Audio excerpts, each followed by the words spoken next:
Guys, உங்களை யாராச்சும் எப்போவாச்சும் உங்க ட்ரெஸ்ஸிங் சென்ஸ் நல்லால, நீங்க பண்றது சரியில்லை, நீங்களாம் இதுக்கு செட் ஆக மாட்டீங்கன்னு சொல்லியிருக்காங்கல்ல? கண்டிப்பா சொல்லியிருப்பாங்கல்ல. லைஃப்ல நம்ம எவ்வளோதான் எஃபர்ட் போட்டாலும், எவ்வளோதான் ஹார்ட் ஒர்க் பண்ணாலும், it's always that one person who points a finger. And ஹானஸ்டா சொல்லணும்னா அது ரொம்ப வலிக்கும், மூட் அப்செட் ஆகும், அந்த நாள் ஃபுல்லா வேஸ்டா போயிடும். But what if I tell you, criticism actually உங்களை பத்தி இல்ல, அது அவங்கள பத்தி. எஸ், இன்னைக்கு மதுமிதா டாக்ஸ்ல நம்ம பார்க்க போற topic how to handle criticism. Criticism பார்த்து பயப்படாம அதை எப்படி நம்ம க்ரோத்துக்கு யூஸ் பண்ணிக்கிறதுன்றத பத்தி டீடைலா பார்க்க போறோம். Video might change the way you see your haters. வாங்க வீடியோக்குள்ள போலாம். திங் நம்ம புரிஞ்சுக்க வேண்டியது, யூ cannot please everyone. ஒரு சின்ன எக்ஸாம்பிள் சொல்றேன். உங்களுக்கு பீஸானா ரொம்ப பிடிக்கும். நீங்க வேர்ல்ட்ல ரொம்ப டேஸ்டான பீஸாவை ரெடி பண்றீங்க. அதை ஒரு 10 பேருக்கு சர்வ் பண்றீங்க. அதுல ஒரு 2 பேருக்கு பீஸாவே பிடிக்காதுன்னு சொல்லுவாங்க. எனக்கு பிரியாணி தான் பிடிக்கும்னு சொல்லுவாங்க.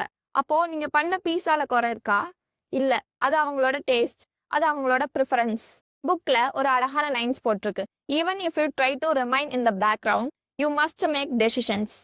நம்ம எதுவுமே பண்ணாம அமைதியா ஒரு கார்னர்ல உட்கார்ந்தாலும், ஏன் இவனுக்கு பேச தெரியாதா, இவன் ஏன் பேசவே மாட்டான், இவன் என்ன ஊமையான்னு கேட்பாங்க. So you cannot avoid criticism. Criticism வருதுன்னா நீங்க ஏதோ ஆக்ஷன் எடுத்திருக்கீங்கன்னு அர்த்தம். Only status don't get criticised. Criticism பார்த்து பயந்து ஃபீல் பண்ணிட்டு இருக்காம அது ஒரு பார்ட் ஆஃப் த பேக்கேஜ்னு அக்செப்ட் பண்ணிக்கோங்க. நம்ம 2 தான் ரொம்ப முக்கியம். Don't take it personally. பண்ற பெரிய தப்பு இதுதான். ஆஃபீஸ்ல பாஸ் திட்டாரு, இல்ல காலேஜ்ல நம்ம ப்ராஜெக்ட் ரிஜெக்ட் பண்ணிட்டாங்கன்னா நம்ம உடனே நான் வேஸ்ட், எனக்கெல்லாம் திறமையே இல்லைன்னு நம்மளே ஜட்ஜ் பண்ண ஆரம்பிச்சிடுவோம். பட் ஆத்தர் என்ன சொல்றாரு தெரியுமா? they are revealing their dislike of your idea or performance, not you as a person.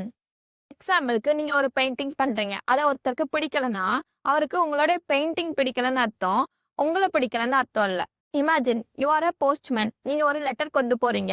அந்த லெட்டர்ல ஒரு பேட் நியூஸ் இருக்கு. அந்த ரிசீவர் அந்த நியூஸை படிச்சுட்டு உங்க மேல கோவப்பட்டு உங்களை திட்டுனா அதுல லாஜிக் இருக்கா? இல்ல. நீங்க வெறும் டெலிவரி பர்சன் தான். அதே மாதிரி தான் உங்க ஒத்தர நீங்க வேற. கிரிட்டிசிசம உங்க ஹார்ட்டுக்கு கொண்டு போகாதீங்க. Let them have their opinions. ஒரு 1000 ரூபாய் நோட்டை கசக்கி போட்டு கீழே போட்டு மிதிச்சாலும் அதோட வேல்யூ 1000 ரூபாய் தான். அதே மாதிரி தான் நீங்களும். Who says what doesn't change your value. Okay Madhu, அப்போ யார் என்ன சொன்னாலும் காலிலே வாங்காம விட்டுறதா? அப்படிதான் இல்ல. இங்கதான் ஸ்மார்ட் பீப்புள் வின் பண்றாங்க. Point number 3, find the kernel of truth. Criticism பண்றவங்க ரூடா பேசலாம், கத்தி பேசலாம், ஏன் கிண்டல் கூட பண்ணலாம். ஆனா அதுல ஏதாவது ஒரு சின்ன உண்மை இருக்கான்னு யோசிச்சு பாருங்க. எக்ஸாம்பிளுக்கு, உங்க ஃப்ரெண்டு சொல்றாங்க, நீ எப்ப பார்த்தாலும் லேட்டா தான் வருவ, உன் கூட மூவிக்கு போறதே வேஸ்ட்னு. இதை கேட்ட உடனே உங்களுக்கு கோவம் தான் வரும். நான் எப்ப லேட்டா வந்தேன் அப்படின்னு சொல்லி நீங்க டிஃபென்சிவ் மோடுக்கு போயிடுவீங்க. பட் கொஞ்சம் கூலா யோசிச்சா, லாஸ்டா நீங்க 10 டைம்ஸ் போனப்பையும் ஒரு 10 மினிட்ஸ் லேட்டா போயிருந்திருப்பீங்க.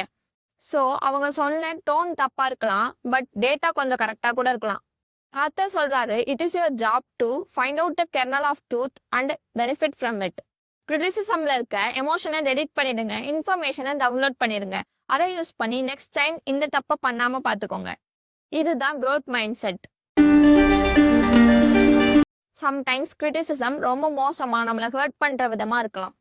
எஸ்பெஷலி ஸ்ட்ரெஸ்ஸாக இருக்கக்கூடிய பர்சன், இல்லைனா சோஷியல் மீடியாவில் கமெண்ட்ஸ்லாம் படிச்சிருப்பீங்க, ரொம்ப ஹர்ட்ஃபுல்லாக இருக்கும், ரீசனே இல்லாமல் திட்டுவாங்க. இதுக்கெல்லாம் என்ன reason? Because happy people don't go around destroying others. லைஃப்ல ரொம்ப சந்தோஷமா சக்ஸஸ்ஃபுல்லாக இருக்க யாருமே மற்றவங்கள கீழே தள்ள மாட்டாங்க. யாரு உண்மையிலே உள்ள ரொம்ப ஹர்ட் ஆகியிருக்காங்களோ, இல்லை ரொம்ப இன்செக்யூரிட்டியாக ஃபீல் பண்ணுறாங்களோ, அவங்க தான் மற்றவங்களே ஹர்ட் பண்ணுவாங்க. ஸோ நெக்ஸ்ட் டைம் யாராச்சும் உங்களை ரீசனே இல்லாமல் திட்டினா அவங்கள பார்த்து கோவப்படாதீங்க, பாவப்படுங்க. ஓ, இவங்க லைஃப்ல எவ்வளோ அடி வாங்கியிருந்தா இப்படி ரியாக்ட் பண்ணுவாங்கன்னு யோசிங்க. அவங்க கோவம் அவங்கள பத்தி, உங்களை பத்தி இல்ல. Don't accept that package. யாரோ உங்களுக்கு ஒரு கிஃப்ட் தராங்க, அதை நீங்க வாங்கலைன்னா அந்த கிஃப்ட் யார்கிட்ட இருக்கும்? அவங்க கிட்டே தானே இருக்கும். இதே மாதிரி அவங்க திட்டும் போது ஐ டோன்ட் அக்செப்ட் திஸ்ன்னு மூவ் ஆன் ஆகிடுங்க. ஸோ ஃப்ரெண்ட்ஸ், லைஃப்ல முன்னேற நினைக்கிற ஒவ்வொருத்தவங்களும் கிரிட்டிசிசமா ஃபேஸ் பண்ணி தான் ஆகணும். அது ஒரு ஸ்பீட் பிரேக்கர் மாதிரி. கொஞ்சம் ஸ்லோ பண்ணும், ஆனா வண்டி நிற்காது. ஸோ ஒரு குவிக்கான ரீகேப் பார்க்கலாமா? Differences differ. எல்லாருக்கும் உங்களை பிடிக்கணும்னு அவசியம் இல்லை. Don't take it personally. உங்க ஒர்க் வேற, நீங்க வேற. Find the truth. கிரிட்டிசிசமை எமோஷனலா எடுத்துக்காம அதுல உண்மை என்னன்றதை கண்டுபிடிங்க. அதை சேஞ்ச் பண்ணிக்கிறது மூலமா உங்களால growth ஆக முடியும். எம்பத்தி. Hurt people. அவங்கள பார்த்து கோவப்படாதீங்க. அவங்களுக்கு கொஞ்சம் எம்பத்தி காமிங்க. இந்த த வின்னிங் ஆட்டிடியூட் புக் உங்களுக்கு பிடிச்சிருந்தா இந்த வீடியோவை உங்க ஃப்ரெண்ட்ஸ்க்கு ஷேர் பண்ணுங்க. முக்கியமா யாரு கிரிட்டிசிசம் பார்த்து ரொம்ப பயப்படுறாங்களோ அவங்களுக்கு ஷேர் பண்ணுங்க.